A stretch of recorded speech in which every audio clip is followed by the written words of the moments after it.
ವೇದಿಕೆಯಲ್ಲಿರುವಂತ ಎಲ್ಲ ಗಣ್ಯರೇ, ಮುಂಭಾಗದಲ್ಲಿ ಆಸೀನರಾದಂಥ ಎಲ್ಲ ಆಹ್ವಾನಿತರೆ, ಮಾಧ್ಯಮದ ಸ್ನೇಹಿತರೆ, ನನಗೆ ಅವರು ಮೊದಲೇ ಪ್ರೈಸ್ ಅರವಿಂದ್ ಲಿಂಬಾವಳಿ ಅವರು ಹೇಳ್ತಾರೆ ಅಂದ ತಕ್ಷಣ ಹೆದರಿಕೆ ಆಯ್ತು.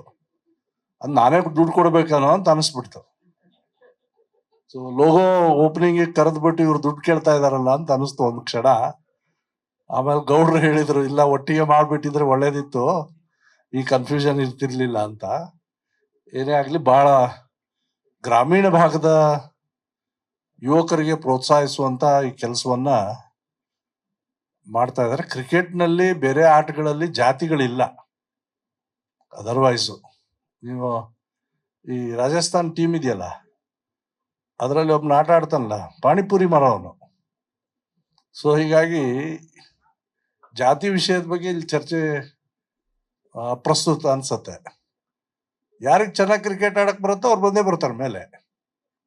ಸೊ ಮಹಾಪುರುಷರ ಹೆಸರುಗಳನ್ನು ಹೇಳಿ ನೀವು ಜ್ಯೋತಿ ಯಾತ್ರೆ ಏನ್ ಮಾಡ್ತಾ ಇದ್ದೀರಿ, ಅದು ಕೂಡ ಒಂದು ಶ್ಲಾಘನೀಯವಾದಂತ ಕೆಲಸ. ಇಡೀ ರಾಜ್ಯಾದ್ಯಂತ ಯಾವ ಮಹಾಪುರುಷರು ನೀವು ಪಟ್ಟಿ ಮಾಡಿದ್ದೀರಾ, ಅವರ ಜೀವನ ಚರಿತ್ರೆಯನ್ನ ಅಲ್ಲಲ್ಲಿ ಹೋದಲ್ಲಿ, ಆ ಜ್ಯೋತಿ ಎಲ್ಲೆಲ್ಲಿ ಹೋಗುತ್ತೋ ಅಲ್ಲಿ ಆ ವಿಷಯಗಳನ್ನ ತಿಳಿಸಿ ಮತ್ತು ಅದನ್ನ ಸೋಷಿಯಲ್ ಮೀಡಿಯಾದಲ್ಲೂ ಹಾಕಿ.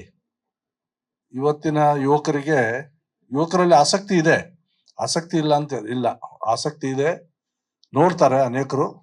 ಸೊ ಆ ಕೆಲಸ ನಿಮ್ಮಿಂದ ಆಗ್ಲಿ ಅಂತ ಹಾರೈಸ್ತಾ ಈ ನಿಮ್ಮ ಕ್ರಿಕೆಟ್ ಪಂದ್ಯಾವಳಿ ಯಶಸ್ವಿ ಆಗಲಿ ಅಂತ ಹಾರೈಸ್ತೇನೆ. ಧನ್ಯವಾದ. ಲೇಟೆಸ್ಟ್ ಹಾಗೂ ಇಂಟ್ರೆಸ್ಟಿಂಗ್ ಸುದ್ದಿಗಳಿಗಾಗಿ ಬಾಸ್ ಟಿವಿ ಕನ್ನಡ ಚಾನೆಲ್ನ ಸಬ್ಸ್ಕ್ರೈಬ್ ಮಾಡಿ. ಹಾಗೆಯೇ ಬೆಲ್ ಐಕಾನ್ ಪ್ರೆಸ್ ಮಾಡಿ. ಇದರ ಜೊತೆಗೆ ಫೇಸ್ಬುಕ್, ಇನ್ಸ್ಟಾಗ್ರಾಮ್, ಎಕ್ಸ್ ನಲ್ಲೂ ಮಿಸ್ ಮಾಡದೆ ಫಾಲೋ ಮಾಡಿ.